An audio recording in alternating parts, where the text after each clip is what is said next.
அன்பை வாங்கலாம், தந்தையிடம் நீ அறிவை வாங்கலாம்.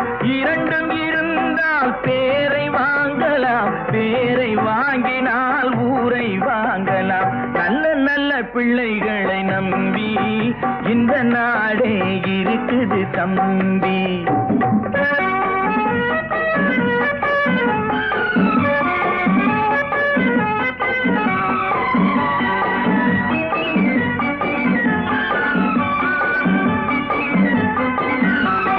கருணை இருந்தால் வள்ளலாகலாம்,